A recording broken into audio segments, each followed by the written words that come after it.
nochmal von vorne, weil mein PayPal-Wecker geläutet hat. Also.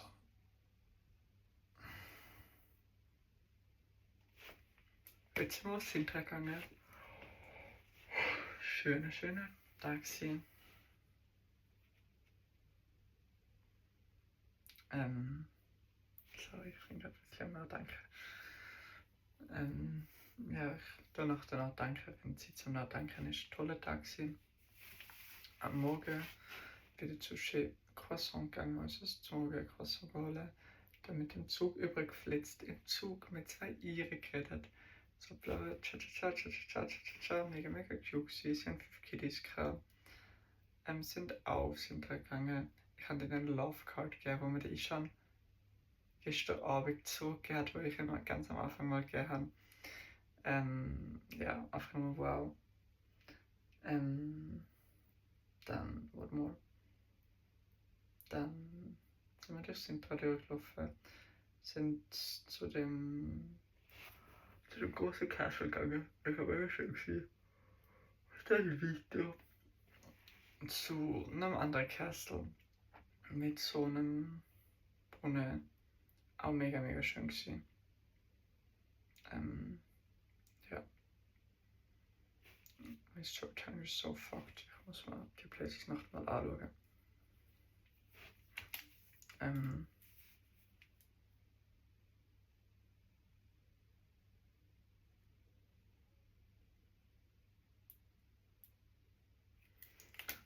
Das muss ich auch noch machen.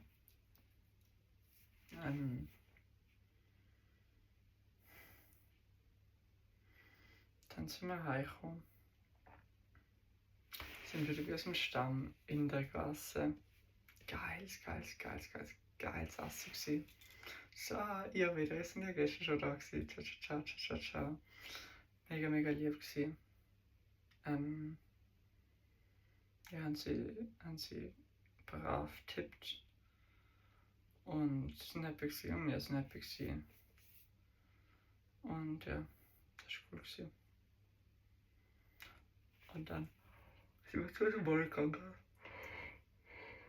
Da haben wir unsere Mitbewohner kennengelernt. Und der war auch die Wohnung teilt. Mit dem ein bisschen geredet. Also, ja, der Barcelona Place, der ist so krass. Ihr müsst dort hingehen. Wir sind dort hingegangen. Das steht, wo wir gestern schon gewesen sind. Die sind crazy geil gewesen. Also nicht nochmal hier, habe ich meine mitgebracht, zurückgebracht. Sind ein bisschen umgelaufen, und eine Inder wieder gesehen. Auf dem Platz haben mit ihm ein bisschen, an dem so hey gesagt. Sind noch ein bisschen durch die Altstadt gelaufen. Bei uns im München-Restaurant wieder zurück. Wir so, hey, wie läuft's, wenn du nur Zeit alle? Und so, hey, nein, voll ist gut. Aber wir sind so mit denen, das ist sehr cool. Ja, dann sind wir heim. Dann habe ich schon eine Karte geschrieben. Und so, hey, Bro, geiles Sieg, Bro, fucking geiles Sieg. Basically. Und ja, jetzt ist meine Bible fertig dran. Ich freue mich. Und zwar geht es weiter with 1 Samuel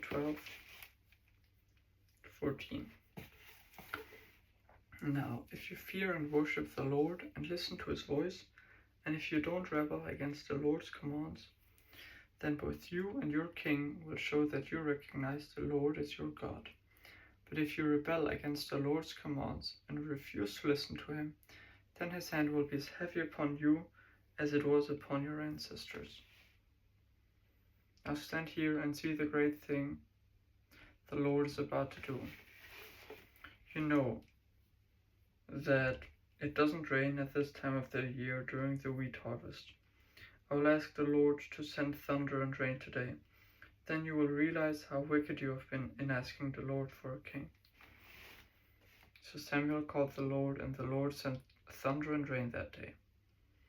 And all the people were terrified of the Lord and of Samuel. Pray to the Lord your God for us, or we will die, they all said to Samuel. For now we have added to our sins by asking for a king. Don't be afraid, Samuel reassured them. You have certainly done wrong, but make sure that you worship the Lord with all your heart and don't turn your back on him. Don't go back worshipping worthless idols that cannot help or rescue you. They are totally useless. The Lord will not abandon his people because that would dishonor his great name, for it has pleased the Lord to make you his very own people.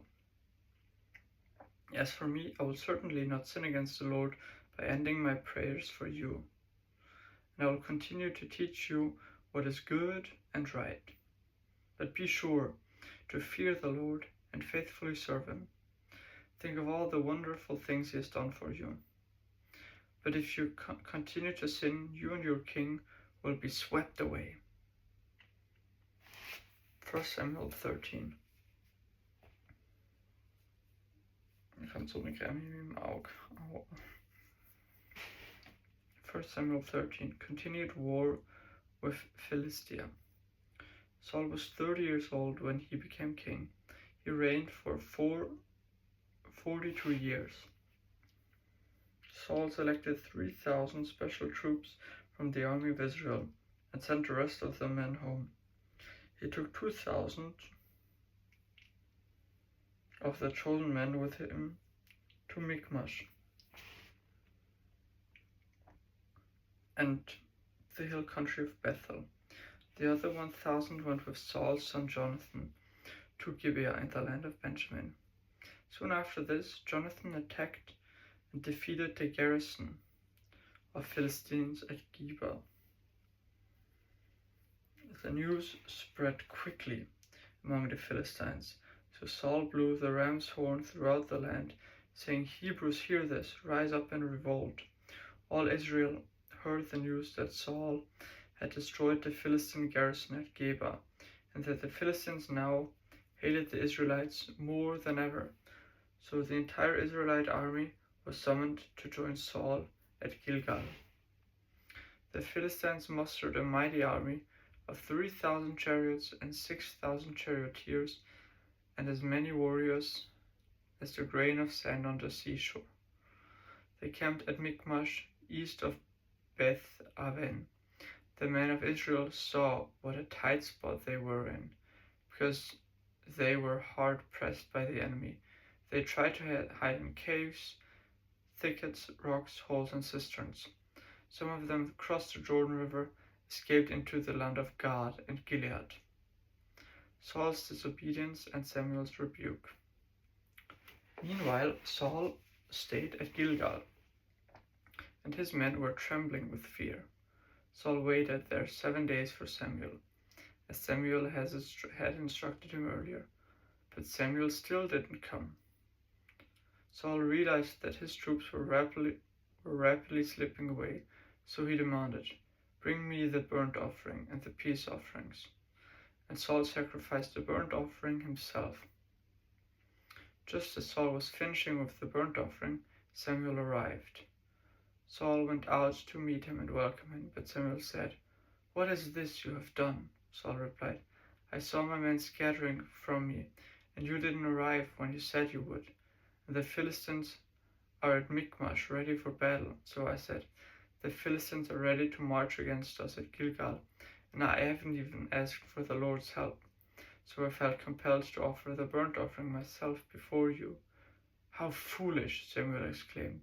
"You have not kept the command the Lord your God gave you. Had you kept it, the Lord would have established your kingdom over Israel forever. But now your kingdom must end, for the Lord has sought out a man after his own heart. The Lord had already appointed him to be the leader of his people, because you have not kept the Lord's command." Israel's military disadvantage. Samuel then left Gilgal and went on his way. The rest of the troops went with Saul to meet the army. They went up from Gilgal to Gibeah, the land of Benjamin. When Saul counted the men who were still with him, he found only 600 were left. Saul and Jonathan and the troops with them were staying at Geba in the land of Benjamin. The Philistines set up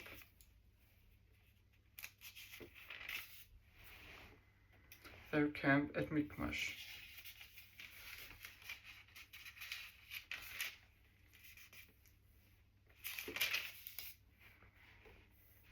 Three raiding parties soon left the camp of the Philistines.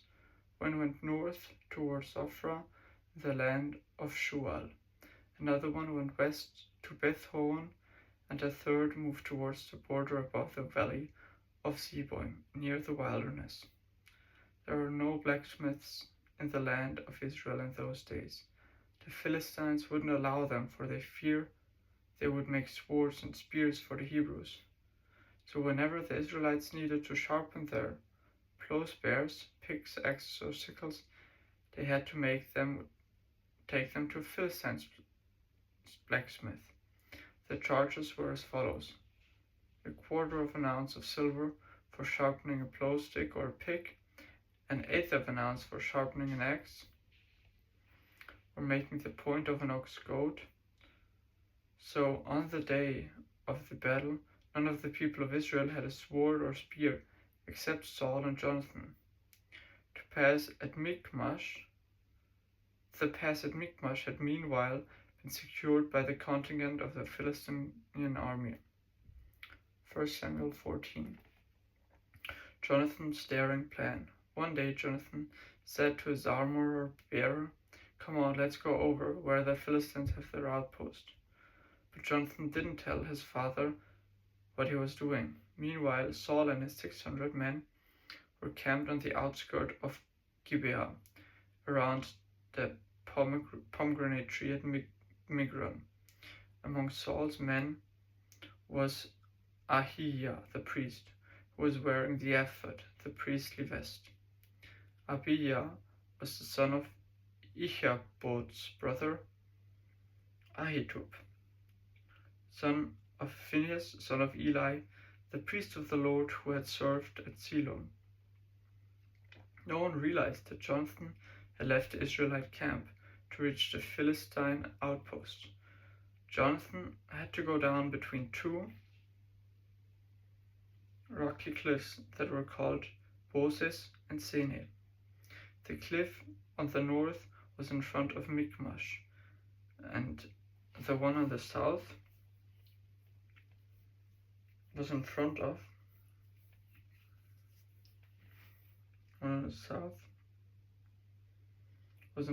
Geba.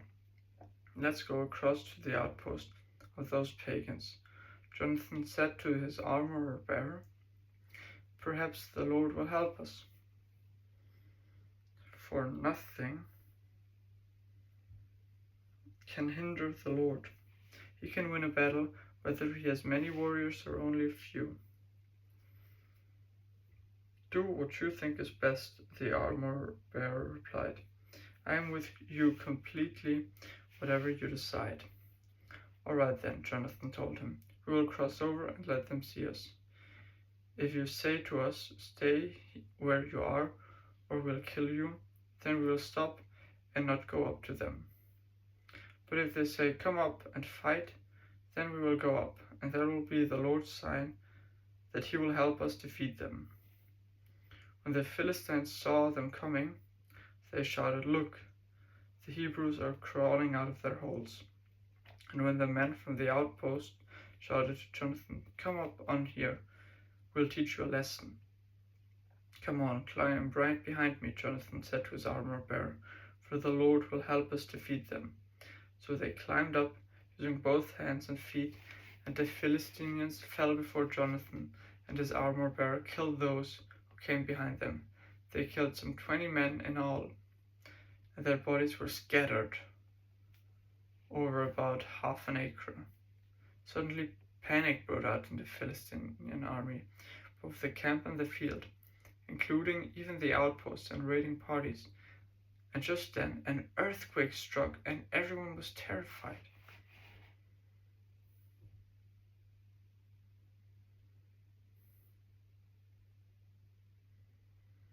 Israel defeats the Philistines. Saul's lookouts at Gibeah of Benjamin saw a strange sight.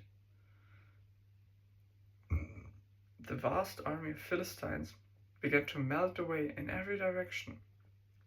"Call the roll and find out who's missing," Saul ordered, and when they checked, they found that Jonathan and his armor-bearer were gone.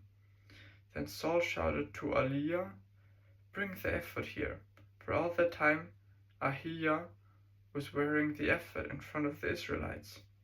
But while Saul was talking to the priest, the confusion in the Philistine camp grew louder and louder, so Saul said to the priest, "Never mind, let's get going."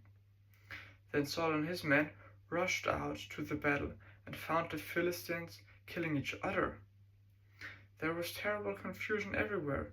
Even the Hebrews, who had previously gone over to the Philistine army, revolted and joined in with Saul, Jonathan, and the rest of the Israelites.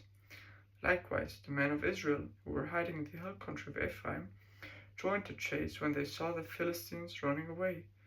So the Lord saved Israel that day, and the battle continued to rage even beyond Beth Aven. Saul's foolish oath. Now the men of Israel were presented to exhaustion that day, because Saul had placed them under an oath, saying, Let curse fall on anyone who eats before evening, before I have full revenge on my enemies. So no one ate anything all day, even though they had all found honeycomb on the ground in the forest. They didn't dare touch the honey, because they all feared the oath they had taken. But Jonathan did not heard his father's command, and he dipped the end of his stick into a piece of honeycomb and ate the honey. After he had eaten it, he felt refreshed. But one of the men saw him and said, Your father made the army take a strict oath that anyone who eats food today will be cursed. That is why everyone is weary and faint. My father has made trouble for us all, Jonathan exclaimed. A command like that only hurts us. See how refreshed I am now that I have eaten this little bit of honey. If the men had been allowed to eat from the food they found among our enemies, think how many more Philistines we could have killed. They chased and killed the Philistines all day from Michmash to Aiyalon, growing more and more faint. That evening they rushed for the battle plunder and butchered the sheep, goats, cattle, and calves, but they ate them without draining the blood. Someone reported to Saul, Look, the men are sinning against the Lord by eating meat that has still blood in it. That is very wrong, Saul said. Find a large stone and roll it over here. Then go out among the troops and tell them, Bring the cattle, sheep, and goats here to me. Kill them here and drain the blood before you eat them. Do not sin against the Lord by eating meat with the blood still in it. So that night all the troops brought their animals and slaughtered them there. Then Saul built an altar to the Lord. It was the first of the altars he built to the Lord. Then Saul said, Let's chase the Philistines all night and plunder them until sunrise. Let's destroy every last one of them. His men replied, We'll do whatever you think is best. So the priest said, Let's ask God first. So Saul asked God, Should we go after the Philistines? Will he help us defeat them? But God made no reply that day. Then Saul said to the leaders, Something's wrong. I want all my army commanders here. We must find out what sin was committed today. I vow by the name of the Lord who rescued Israel that the sinner will surely die, even if it is my own son Jonathan. But no one would tell him what the trouble was. Then Saul said, Jonathan and I will stand over here, and all you stand over there. And the people responded to Saul, Whatever you think is best. Then Saul prayed, O Lord, God of Israel, please show us who is guilty and who is innocent. Then they cast sacred lots, and Jonathan and Saul were chosen as the guilty ones, and the people were declared innocent. Then Saul said, Now cast lots again, and choose between me and Jonathan. And Jonathan was shown to be the guilty one. Tell me what you have done, Saul demanded of Jonathan. I tasted a little honey, Jonathan admitted. It was only a little bit at the end of my stick. Does this deserve death? Yes, Jonathan, Saul said. You must die. May God strike me, even kill me if you don't die for this. But the people broke in and said to Saul, Jonathan has won his great victory for Israel. Should he die? Far from it.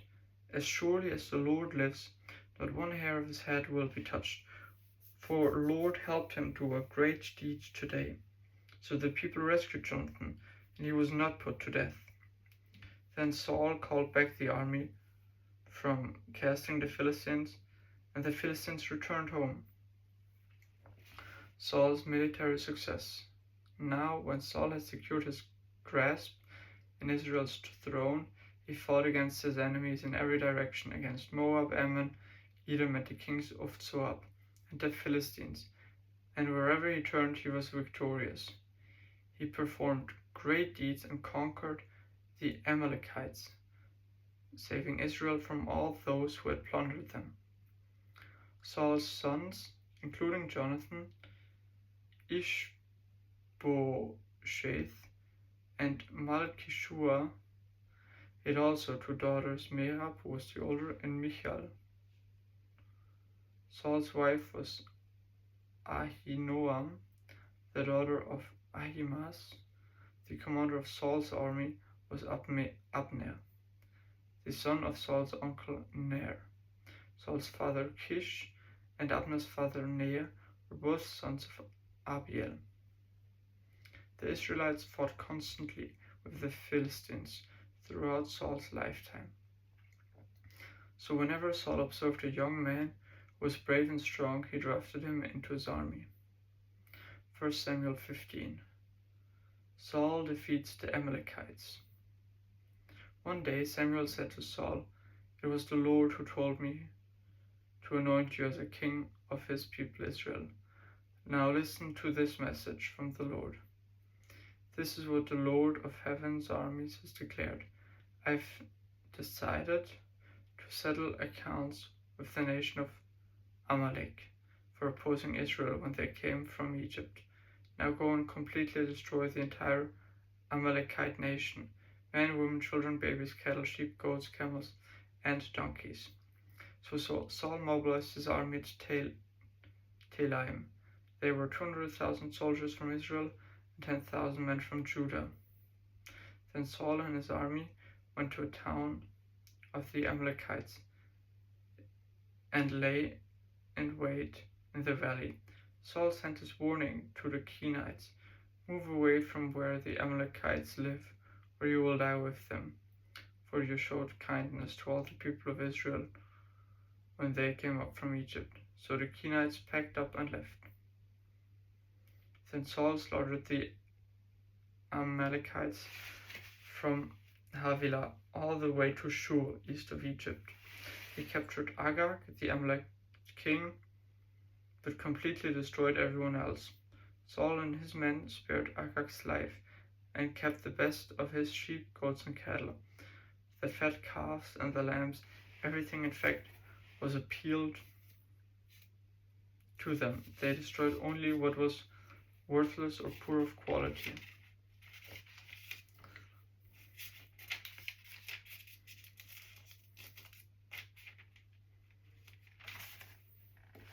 The Lord rejects Saul.